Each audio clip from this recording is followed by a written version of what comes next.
मैं हूं AK कश्यप। 8वें वेतन आयोग को लेकर जो JCM स्टाफ साइट के सेक्रेटरी मिस्टर शिव गोपाल मिश्रा, उन्होंने 17 नवंबर 2025 को एक लेटर संदर्भित किया है और इस लेटर का महत्व इसलिए बढ़ जाता है कि 15 नवंबर 2025 को जो इनके स्टैंडिंग कमेटी यानी NC JCM स्टाफ साइट के स्टैंडिंग कमेटी के जो मेंबर थे, उन लोगों को बुलाया गया था। क्यों बुलाया गया था कि ये लोग, आप लोग आइए और कुछ सजेशन दीजिए 8वें वेतन आयोग को लेकर। और इस सजेशन को लेकर 15/11 को जो दिल्ली में निर्धारित किया गया था, दिल्ली के सचिवालय में, इसको लेकर क्या मीटिंग में कौन कौन सी बातें निकले, जिस तरीके के लेटर में बातें आया है, अलावेंस की बातें आया है, टर्म ऑफ प्रेफरेंस की बातें आया है, बहुत से ऐसे मिसलेनियस पॉइंट है। अगर ये सभी 8th पे कमीशन में लागू होते हैं तो इससे बेहतर कर्मचारियों के लिए बल्ले बल्ले कुछ और नहीं है। इसमें जो सबसे महत्वपूर्ण रूप से जो बात को शामिल किया गया है वह 1 जनवरी 2004 से जो केंद्रीय कर्मचारियों के लिए बंद है, जो पुरानी पेंशन योजना, उसको भी लागू करने की यहाँ पे सुझाव देने की बात कही गई है। तो इस वीडियो में देखिएगा लास्ट तक, क्योंकि 17 नवंबर 2025 को फिर से जो एक लेटर जारी किया गया है और इस लेटर के संदर्भ को आप देख सकते हैं। 15 नवंबर को जो ये लेटर आया था यहाँ पे कि जो मीटिंग बुलाया गया था, आखिर इस मीटिंग में हुआ क्या, इस मीटिंग में कौन कौन सी बातों को स्वीकृति मिला, कौन कौन सी बातों को मनवाने के लिए सरकार के सामने ये लोग कैसे पक्ष रखेंगे। कर्मचारी संघों का एक बहुत बड़ा जो एक संस्था है NC JCM, और इसको रिप्रेजेंट कर रहे हैं शिव गोपाल मिश्रा। तो इन्होंने एक लेटर रिलीज किया है, 17 तारीख को, और ये लेटर है all members of national council JCM को और constituted organisation of national council JCM को, यानी भारत के अंतर्गत वैसे जो संस्थाएं जो कर्मचारियों के लिए अलग अलग प्लेटफॉर्म पे काम कर रहे हैं, तो सभी लोगों से ये सुझाव मांगा गया है कि आप 8th पे कमीशन को लेकर आप सुझाव दें। अब ये सुझाव का जो टाइमलाइन निर्धारित किया गया है, दिसंबर के पहले सप्ताह तक सभी कर्मचारी प्रतिनिधि जो हैं वह अपने अपने सुझाव को सबमिट करेंगे। देखिए हुआ क्या है कि 3 नवंबर 2025 को केंद्र सरकार ने सेंट्रल एम्प्लॉइयों के लिए, केंद्रीय कर्मचारियों के लिए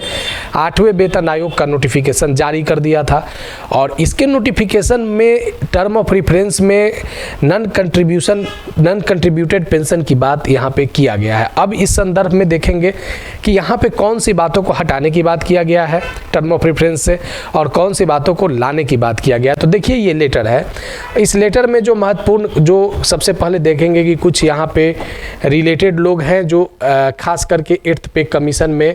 ये अपने सुझाव को रखेंगे, जिसमें आप देख सकते हैं राघवैया साहब है, शिव गोपाल मिश्रा, SN पाठक, JR भोसले, गुमान सिंह, श्री कृष्ण कुमार, BC शर्मा, रूपक सरकार, तपस बोस, ये लोग स्टैंडिंग कमेटी NC JCM के तरफ से भी रिप्रेजेंट कर रहे थे। अब यहाँ पे देखिए कि जो बात यहाँ पे मेंशन किया गया है कि जो सेक्रेटरी स्टाफ साइट के जो लीडर हैं, इन्होंने यहाँ पे लोगों से अब उस विषय को लेकर एक्सप्लेनेशन और जो टर्म ऑफ रेफरेंस को लेकर जो ब्रीफिंग था, इस संदर्भ में यहाँ पे बात हुआ है। और यहाँ पे इस चीज़ पर चर्चा किया गया है कि इस चीज़ पे चर्चा किया गया है कि एक लेटर जो है वो प्रधानमंत्री को भेजा जाए, एक लेटर जो है वो प्रधानमंत्री को PM को भेजा जाए, और वे लेटर ऑनेबल फाइनेंस मिनिस्टर के पास भी उसकी कॉपी भेजा जाए, कैबिनेट सेक्रेटरी के पास भेजा जाए, secretary department of expenditure and secretary DOPT के पास भेजा जाए। यानी ये लेटर एक भेजने की बात चल रहा है कि 8th पे कमीशन में एक लेटर भेजा जाए कर्मचारियों की बातों को रखने के लिए। सरकार के जो बड़े बड़े जो रिलेटेड लोग हैं, खास करके जो वित्त मंत्रालय, PMO, वे सारे जगहों पर जाना चाहिए। संदर्भ क्या है कि इसमें ओल्ड पेंशन स्कीम को रीस्टोर करने की बात को प्रमुखता से लिया है। यानी जो लेटर जाएगा सरकार के पास, उसमें सबसे पहले ओल्ड पेंशन स्कीम की ही बात किया गया है। यानी क्या 1 जनवरी 2004 के बाद जिस चीज़ को बंद कर दिया गया, क्या उसे रीस्टोर किया जा सकता है? अब आने वाले समय में 8th पे कमीशन में ये चीज़ को देखा जाएगा। लेकिन 8th पे कमीशन का जब टर्म ऑफ रेफरेंस जब आप देखेंगे तो उसमें क्या चर्चा हुआ, उसमें केवल जो मुख्य रूप से कर्मचारियों के लिए चर्चा हुआ वह जो नॉन कंट्रीब्यूटेड हैं उनके लिए ग्रेचुइटी की केवल चर्चा हुआ, और जो कंट्रीब्यूटेड हैं या नॉन कंट्रीब्यूटेड है तो उनके लिए केवल डेथ कम ग्रेचुइटी की ही चर्चा हुआ, बस यही चर्चा मोटा मोटी हुआ है। कहीं पे इस तरीके की बात नहीं किया गया है कि एनपीएस वाले या यूपीएस वाले लोगों के लिए फिर से रीस्टोर किया जाए ओपीएस को। तो पहला चीज़ यहाँ पे लेटर भेजने की बात हुआ है। अब देखिए दूसरा चीज़ यहाँ पे जो आप देख सकते हैं, यहाँ पे आप देख सकते हैं कुछ खास तरीके के कि जो लेटर जो जाएगा इसमें जो खास करके जो फैमिली पेंशन है, खास करके जो फैमिली पेंशन है, पेंशनरी बेनिफिट रिवीजन के बारे में, ये सभी चीज़ों को सरकार के सामने रखने की बात यहाँ पे आया है। दूसरा पॉइंट यहाँ पे देखिएगा, जो मिस्टर शिव गोपाल मिश्रा के द्वारा जो लेटर संदर्भित किया गया है उसमें और कौन कौन सी बातों को शामिल किया गया है। देखिए कुछ महत्वपूर्ण पॉइंट यहाँ पे है कि फिक्सेशन ऑफ मिनिमम वेज पे चर्चा हुआ है। फुल जस्टिफिकेशन जैसे जो अभी फिक्सेशन ऑफ मिनिमम वेज, ये जो अभी जो एक्वायर्ड फार्मूला के तहत जो निर्धारित होता है, जिसमें 3 यूनिट पर चर्चा होता है, और 3 यूनिट में यहाँ पे जो आप देख रहे हैं कि इसमें अभी का रेशियो क्या है कि 3 यूनिट ही पे कमीशन में लागू किया जाता है, जिसमें पति पत्नी और उनके बच्चे, और यहाँ पे अगर आप देखेंगे कि पति पत्नी उनके बच्चे मिलाकर मात्र 3 यूनिट होते हैं। पहले भी हमने चर्चा किया था कि डिमांड किया जा रहा है कि 5 यूनिट बढ़ाया जाए, यानी 2 यूनिट और बढ़ाया जाए, जिसमें 1 यूनिट माता का और 1 यूनिट पिता का। अगर 2 यूनिट बढ़ता है तो 0.66 और 0.66 करके लगभग 4.2 यूनिट तक जा सकता है।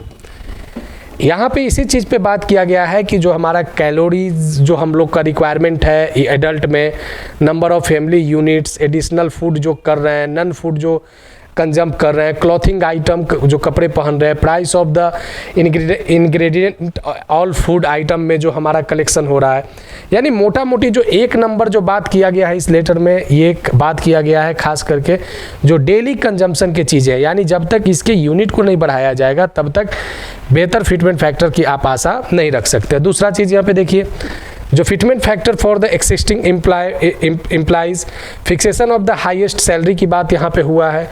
पे स्ट्रक्चर एंड एनुअल इंक्रीमेंट पे बात हुआ है, प्रमोशन एंड एमएससीपी की यहाँ पे चर्चाएं हैं, date of effect of the recommendation of the pay commission पे चर्चा है कि जो 1 जनवरी 2026 से जो अनुमोदन हुआ है उसको लागू किया जाए, रिवीजन ऑफ द स्पेशल पे ग्रांट डिफरेंट कैटेगरी में चर्चा किया गया है, क्लासिफिकेशन ऑफ पोस्ट पर चर्चा है, जो क्लासिफिकेशन ऑफ पोस्ट वर्गीकरण होता है पदों का, ग्रामीण डाक सेवक के बारे में चर्चा है क्योंकि इन लोगों की संख्या भी बहुत ज़्यादा है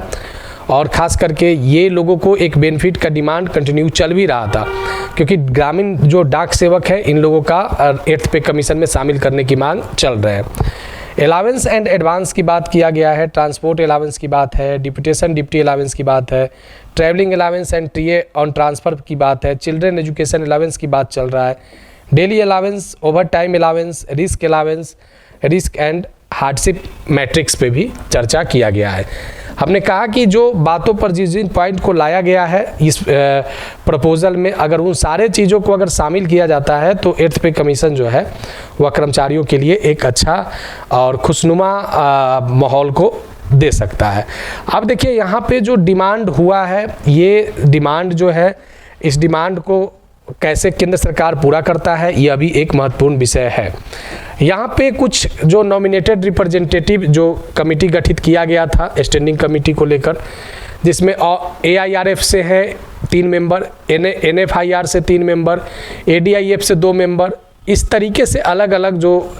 JCM है वहाँ से अलग अलग रिप्रेजेंटेटिव इसमें शामिल हुए हैं। अब यहाँ क्या करना है कि द रिस्पेक्टिव ऑर्गेनाइजेशन में nominate their staff side member on before 25/11/2025, यानी 25/11/2025 तक जो भी ऑर्गेनाइजेशन है वह स्टाफ साइड के मेंबर जो हैं वो नामांकित होंगे और दिसंबर के पहले सप्ताह में फर्स्ट वीक में इन लोगों को NCJCM स्टाफ साइड को अपना सुझाव दे देना होगा। जिन बातों पर चर्चा हमने अभी किया है, खास करके जिन बातों पे अभी हमने चर्चा किया है, जो डिमांड पे चर्चा किया है, ये जो आप देख रहे हैं एक लंबा चौड़ा लिस्ट जो सरकार से मांग किए गए हैं, जो प्रमुखता से हमने इसको फोकस किया है। तो अब आने वाले समय में केंद्र सरकार पर क्या इस चीज़ का क्या प्रभाव पड़ता है, क्या प्रेशर बना पाते हैं NCJCM, या जो एक आशा चल रहा है कि 8वां वेतन आयोग में जो जिस तरीके की बेनिफिट की चर्चाएं चल रही हो कि बेहतर 7th पे से भी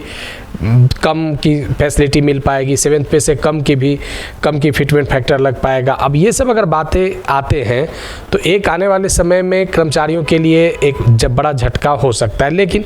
18 महीनों में जो रिपोर्ट देना है और उसको लागू करते करते अगर 2 साल कंप्लीट होता है तो इससे क्या फ़ायदा कर्मचारियों को मिलेगा, यह भी एक महत्वपूर्ण यहाँ पे देखने वाली बातें होंगे। तो ये खास करके 17/11/2025 का ये लेटर इसलिए समझना ज़रूरी था कि आखिर मीटिंग में डिमांड क्या हुआ, तो यही आपके मीटिंग में डिमांड हुआ है। और ख़ास करके जो लेटर लिखने की बात हुआ है कि सरकार के प्रमुख पदों पर जो बैठे लोग हैं उनके पास OPS को लेकर मांग किया जाए। टर्म ऑफ रेफरेंस में जो बात OPS में हुआ है कि जो गैर वित्त पोषित वे टर्म को हटाने की भी चर्चा यहाँ पे किया गया है कि उस OPS को नॉन कंट्रीब्यूशन से रिलेटेड जो टर्म यूज हुआ है टर्म ऑफ रेफरेंस में उसे हटा दिया जाए। अब आगे आने वाले समय में क्या होगा, यह एक महत्वपूर्ण तथ्य होंगे। तो आज के टॉपिक में जो 8th पे कमीशन से रिलेटेड इस मीटिंग के संदर्भ में हमने चर्चा किया है। वीडियो अच्छा लगा है तो ज़रूर लाइक कीजिएगा, शेयर कीजिएगा। अगर कुछ सुझाव होगा इससे रिलेटेड तो कमेंट में आप लिखिएगा। नए जुड़े तो चैनल को सब्सक्राइब करके बेल आइकन को जरूर दबा दीजिएगा। मिलेंगे आगे नेक्स्ट वीडियो नेक्स्ट टॉपिक में। धन्यवाद।